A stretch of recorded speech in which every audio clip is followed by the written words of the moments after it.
बंदी से पसंद बात कह करके और अपनी इस शुरुआत को करना चाहता हूं। सबसे पहले मैं प्रणाम करता हूं इस भारत भगवान को,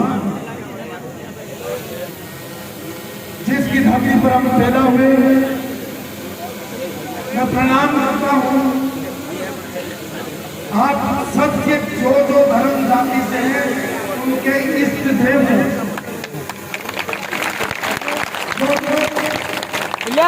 जिस धर्म को मानता है, जिस धर्म में जिसकी आस्था है, उसको मैं सलाम और प्रणाम करता हूं। मैं आज बहुत ही विनम्रता के साथ यहाँ विराजमान सबसे पहले इन संतों को आपके चरण स्पर्श करके आपको प्रणाम करता हूं। उसके बाद सम्मानित मंच, ये गुलदस्ता है जिसमें आप देखो अलग अलग रंग की पगड़ियां हैं, अलग अलग क्षेत्र से लोग आते हैं। इन सबको नमस्कार, आपका स्वागत, आपका अभिनंदन, आपका धन्यवाद। मैं आपकी किससे तुलना करूं? जो ये मेरे सामने बैठे हुए हैं, खड़े हुए हैं और पिछले 3 दिन से एक काम पर खड़े हैं, रात को सो नहीं रहे, ऐसे देवतुल्य इस टीटवाड़ा के क्षेत्रवासियों को मैं बहुत ही झुक करके नमन करता हूं, धन्यवाद करता हूं।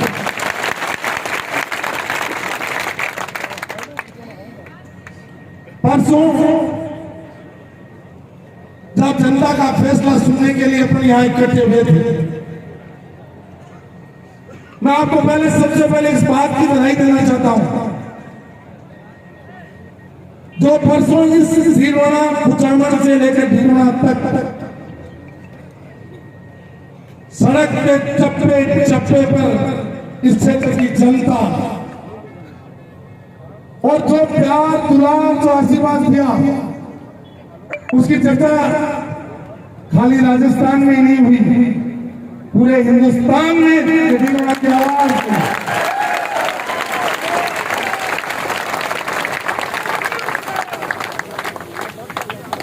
दिल्ली तक ये आपकी आवाज पहुंची।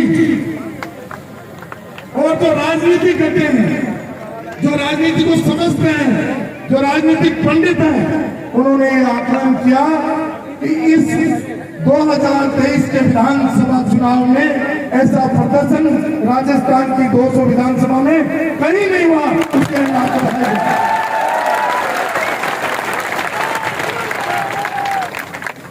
हम किसी इष्ट देव को पूछते हैं, कोई नमाज पढ़ता है, कोई मंदिर में जाता है, कोई मस्जिद में जाता है, कोई गुरुद्वारे में जाता है, कोई मतलब धर्मशाला में अच्छा धर्म करता है, कोई गौशाला में जाता है, कोई गरीब को खिलाता है, कोई मतलब जो है अपाहिज को खिलाता है। हम सब लोग कोई न कोई सेवा में लगे हुए हैं और हमारी सेवा का फल है कि आज जो फैसला कुछ दिन पहले इस भीलवाड़ा की जनता के बीच में आया था, उस फैसले को जनता ने अखबार में पढ़ा और उसके बाद परसों अपना फैसला दे दिया कि यूनुस खान, तुम भीलवाड़ा विधानसभा क्षेत्र से हमारे नुमाइंदे बनकर के चुनाव लो।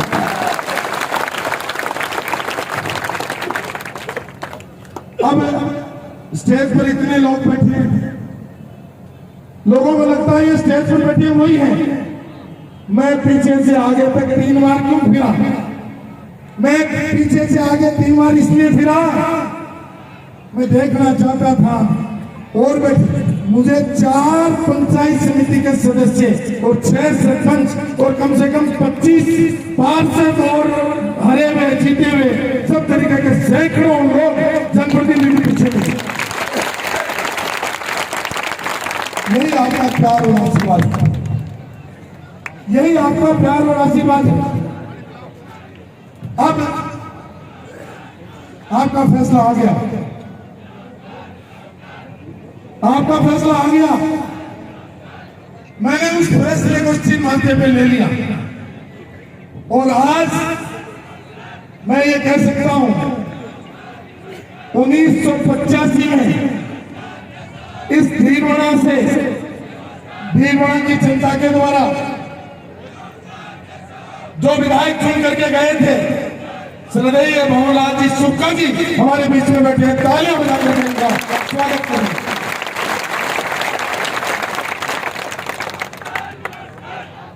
हमारे नगर पालिका के पूर्व चेयरमैन यहाँ बैठे हैं, हमारे हीरालाल जी सोलंकी साहब यहाँ बैठे हैं।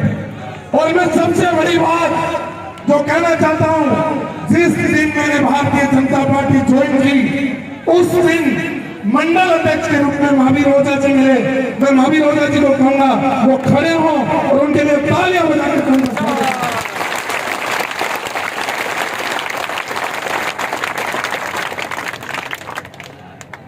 मैं उन सब कार्यकर्ताओं का जिन्होंने 25 वर्ष की जर्नी में, इस 25 वर्ष की यात्रा के अंदर कंधे से कंधा मिला करके मेरा साथ दिया, उनका मैं अभिनंदन भी करता हूं, धन्यवाद भी करता हूं और उनका नमन भी करता हूं। आपने मेरा सुख दुख और मुसीबत में साथ दिया। मुझे याद है जब इस दुनिया से मेरे पिताजी चले गए थे, उस समय में मंत्री था, लोग ये कह रहे थे कि यूनुस का मंत्री है इसलिए हजारों गाड़ियां यहाँ बैठने की उनके शौक रखने के लिए आ रही है। मैं उन लोगों को कहता हूं आज मैं मंत्री हूं, न मैं विधायक हूं और न मेरे पास टिकट है, फिर भी ये हजारों की संख्या में जनता आशीर्वाद देती।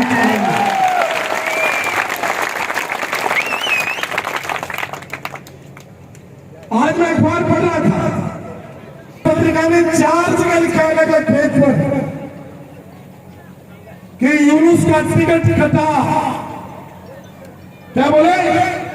कुछ लोगों ने पटाखे छोड़े कि यूनुस का टिकट कटा। मैं आज कहता हूं मुझे 25 साल में पहली बार टिकट मिला।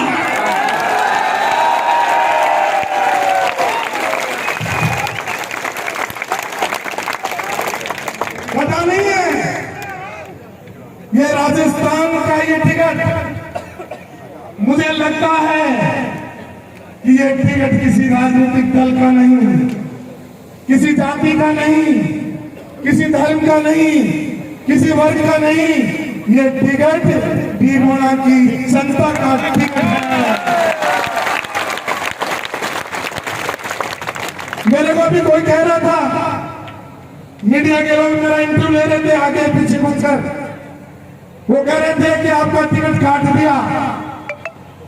मैंने कहा कि काटा नहीं है, ये तो जनता का, भीलवाड़ा की जनता का प्यार है जो 25 नवंबर को अपने आप पेटियों में जाएगा। और अभी मुझे एक कार्यकर्ता कह रहा था, मैंने उसको कहा रामगढ़ जी, मैंने उसको कहा बैठ जाओ। बोले मंत्री जी 3 तारीख पहले पे नहीं बैठने वाले, 3 तारीख तक हम खड़े रहेंगे, इसलिए ये चुनाव। मुझे आज मेरे दोस्त ने पूछा कि आप खड़े हो रहे हो क्या? मैंने कहा मैं नहीं खड़ा। तो बोले साहब फिर कौन खड़ा हो रहा है? मैंने कहा तो भीलवाड़ा की जनता 25 तारीख तक खड़ी हो गई। ये सब बैठे, ये मेरे पास 7 दिन पहले गए थे, 7 दिन पहले मेरे पास गए थे। उन्होंने कहा आप चुनाव लड़ो, तो ये जो लोग हैं मैंने सबके नाम लिख रखे हैं जिन्होंने मेरे को कहा चुनाव लड़ो। मैंने कहा मेरी पार नहीं पड़ेगी। इन्होंने कहा आपको चुनाव का फॉर्म भर के और दुबई चले जाना। मैं आप सबको कह रहा हूं, जिन्होंने मुझे कहा दुबई चले जाना, उनको कह रहा हूं मैं आप सबके आशीर्वाद से 1 घंटे बाद फॉर्म भरूंगा। और मैं आपको कह रहा हूं मैं तो फॉर्म भर के दुबई चले जाऊंगा, उसके बाद चुनाव जाने और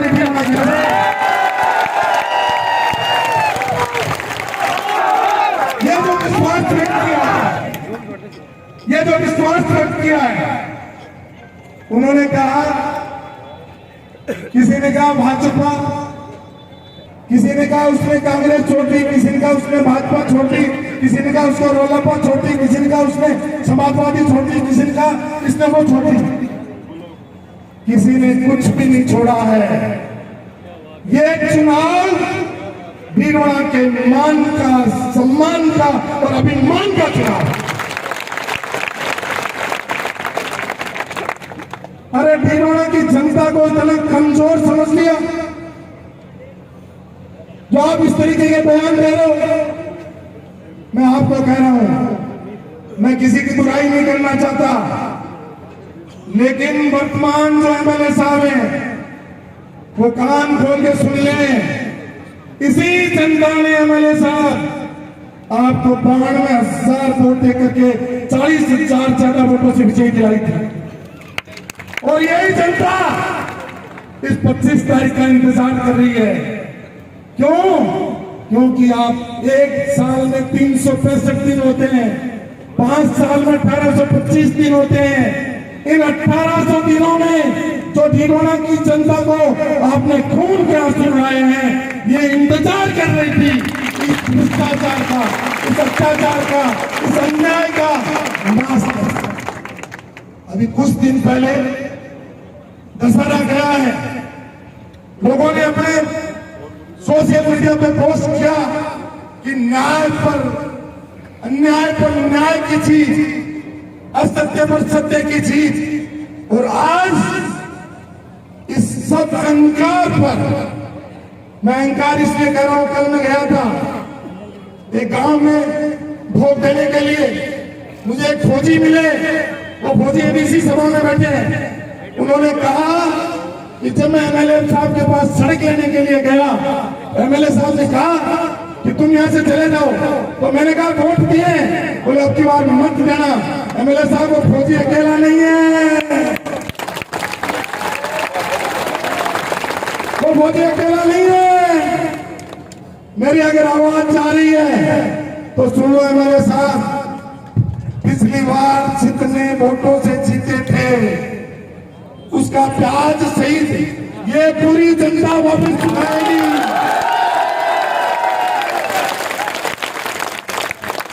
मैं भी 98 से चुनाव लड़ रहा हूं। एमएलए साहब जन्मदा जी भी मेरे सामने चुनाव लड़े, मैं भी जीता, वो भी जीते, मैं भी हारा, वो भी हारे, और अब वर्तमान एमएलए साहब भी हारे। पिछले 6 चुनाव से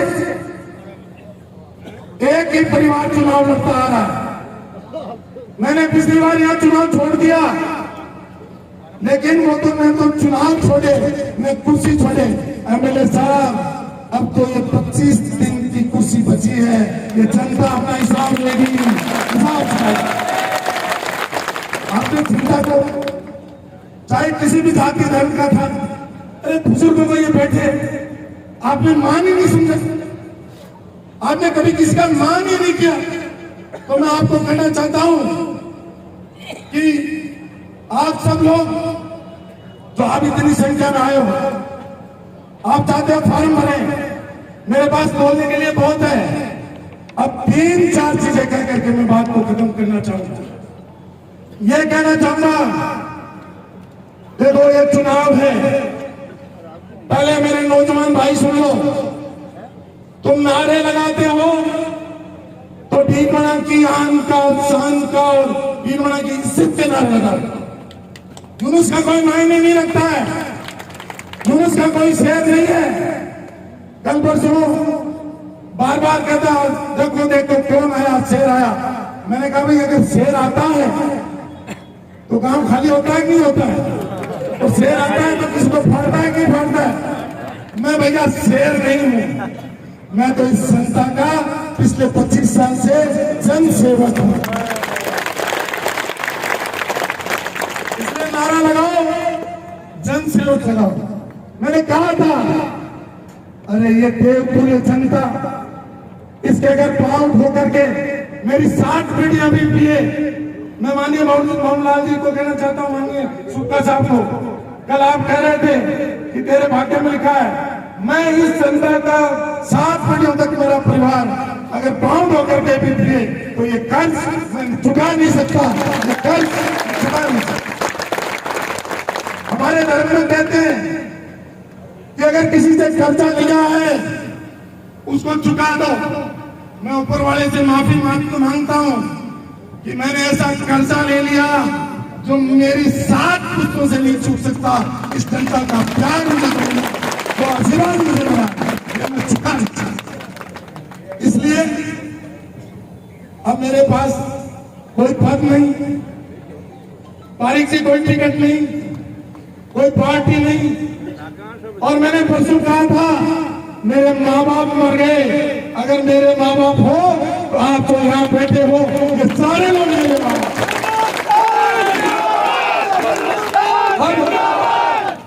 ये रामचंद्र जी पीछे से आवाज लगा रहे टाइम हो रहा है, टाइम हो रहा है। तो मैं अलीगढ़ जी भी कह रहे हैं टाइम हो रहा है, घड़ी दिखाने में मेरी जब गर्दन जाती है। तो मैं ज्यादा लंबी बात नहीं करके इतनी बात कहूंगा, ये चुनाव मेरा चुनाव नहीं है। मैं 2 बार एमएलए बन गया, अब की बार इतिहास के अंदर कोई नाम लिखा जाएगा वो ढिढोणा के जनता का नाम लिखा।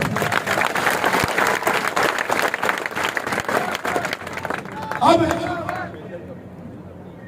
मैं आप में से सबसे वरिष्ठ राम जी, आप खड़े होकर के देखो।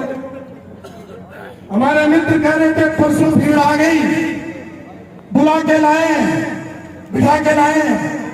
अब आप खड़े होकर के देखो, 1 इंच भी जगह खाली है तो बता दो। परसों लोग आए थे और आज फिर आ गए। देखो आपने मेरी भी बहुत रैलियां देखी, आप तो हमेशा साथ रहे हो, सबसे पुराने आदमी हो। और अभी परसों मैंने जब मोहन जी राय को कहा, उन्होंने कहा कि ये रामयासी ये चुनाव मोहन जी, ये चुनाव 1993 का चुनाव होगा। अभी भागीरथ जी भी कह रहे थे ये 1993 का चुनाव होगा।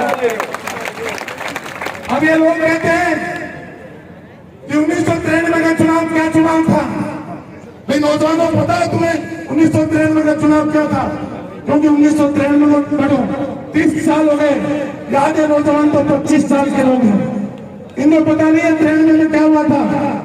93 में ये हुआ था भाजपा कांग्रेस और निर्दलीय के रूप में चेन्नाराम जी चुनाव लड़े और चेन्नाराम जी भाजपा और कांग्रेस दोनों को छोड़ करके 38,000 वोट मिले और चेन्नाराम जी को उससे 500 वोट ज्यादा मिले। वो दोनों पार्टियों को हरा करके एमएलए बने। इसलिए मैं ये कह रहा हूं, अगर आप 93 की बात करते हो, पहले इस जनता से तो पूछ लो कि 93 का इतिहास दोहराओगे क्या? आप अपने आप मालिक मत बनो। अगर ये जनता कहती है कि हम 93 का इतिहास दोहराएंगे तो दोनों हाथ खड़े करके बता दो जनता को।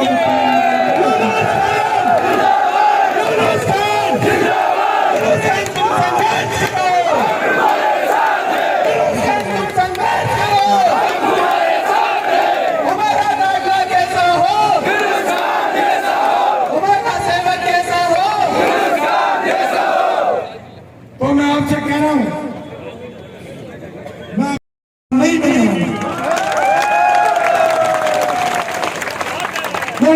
भाग्य में लिखा हुआ है। कहते हैं कि जिधर ढिढोणा जाएगा वही सरकार बनेगी। इसलिए सरकार की चिंता मत करो। पहले तो हम फॉर्म भर देते हैं अभी, और उसके बाद 25 तारीख को वोट डालते हैं। उसके बाद 3 तारीख को फैसला आएगा और उस दिन ये शेष नहीं होगा, ये शेष लास्ट में होगा और जनता जो फैसला करेगी वो व्यवस्था मानेगी। बिना आपको पूछे एक कदम नहीं उठाऊंगा। जिस तरीके से परसों जनता के बीच आया उसी तरीके से 3 तारीख का परिणाम जैसे जनता चाहती है उस तरीके का आया, फिर यह मसमा लगेगा और एक फैसला लिखा जाएगा किधर जाना है। ऐसे नहीं है। कि मैं जीत गया, हेलीकॉप्टर में बैठ के भाग गया। जब तक तिरुवना की जनता का हुक्म नहीं मिलेगा तब तक ये मुस्कान कलम कहीं नहीं चलाएगा। इसलिए आप सबका मुझे आशीर्वाद मिला, आपका प्यार मिला, आपका स्नेह मिला, आपका स्नेह मिला। आपने मुझे हर सुख दुख में साथ दिया। मैं आज जो स्वर्ग में मेरे माता पिता बैठे हैं, जन्नत में बैठे हैं, उनको हाजिर मान के ये कहता हूं कि अगले 5 साल तक मैं आपको माँ बाप मान करके आपकी सेवा करूंगा और कोई मेरे लिए सब सम्मानीय है। हर जाति का व्यक्ति सम्मानीय है। 36 की 36 कौम सम्मानीय है। मैं न किसी जाति का हूँ, मैं किसी धर्म का हूँ, मैं किसी वर्ग का हूँ। मैं अगर हूँ तो इस तिरुवना का बेटा हूँ। ये आपका बेटा, अगर आप दोनों आशीर्वाद दे दो तो चूंकि टाइम हो गया, कहीं अपन भाषण देते रहे, धर्म अपने हाथ में रह जाए और परिणाम कुछ और जाए, इसलिए अपने बचाना है। और सुनो सुनो, जो बुजुर्ग हैं उनको तो गाड़ियों में बिठा लेना और नौजवान जोश के साथ होश रखना। किसी के घर आए क्योंकि अपन जिधर जा रहे हैं मेरे साहब का भी घर आएगा, दूसरे प्रत्याशियों का भी घर आएगा। उनके मेरा हाथ जोड़कर निवेदन है, किसी के घर के सामने कोई भी गलत नारा मत लगाना एवं चुपचाप शांति के साथ निकल जाना। अपने को कोई भी तरीके का काम नहीं करना है। अपन पैदल पैदल चलेंगे और वो पुलिया आएगा, पुलिया तक चलेंगे। पुलिया आएगा, मैं ऑटो में बैठ के चला जाऊंगा, 5 आदमी मेरे साथ चले जाएंगे। आप यहाँ आएंगे और यहाँ आकर के वापिस नहीं गिरा जाएंगे, यही मेरा आग्रह है। और अभी आपने भूखे प्यास से आवेशबाजी ले गया, आपने भूखे प्यास से 3 दिन से बेचैन होकर के जो दिया है उसके लिए मैं आप सबका आभार व्यक्त करता हूँ। और अब मेरे साथ 3-4 नारे लगाएंगे। मैं बोलूंगा जय जय, आप बोलना ढीबना, जय जय ढीबना, जय जय ढीबना नारा लगाएंगे, ठीक है ना सर? और भारत माता के 2 नारे लगाएंगे, जय ढीबना, जय जय ढीबना और भारत माता। तो दोनों मुठियां बंद कर, दोनों मुठियां बंद करते हैं, दोनों मुठियां बंद करते हैं। भारत माता की, भारत माता की जय जय ढीबना, जय ढीबना, जय ढीबना, जय ढीबना, जय राजस्थान, जय राजस्थान, जय ढीबना, जय जनता, जय जनता, जय जनता, जय जनता, जय जय जनता।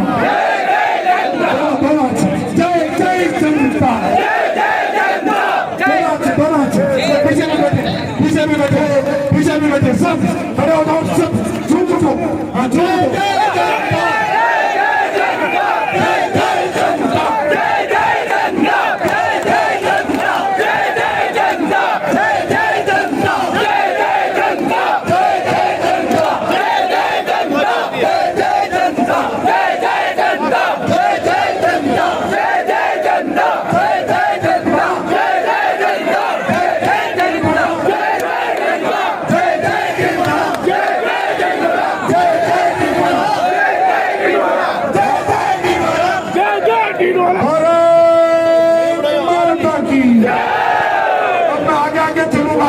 भाई मेरे को गिरा मत देना, अभी 10 कपड़ी देनी है, अभी संभाल के रखना। 25 तारीख तक, 25 तारीख तक संभाल के रखना।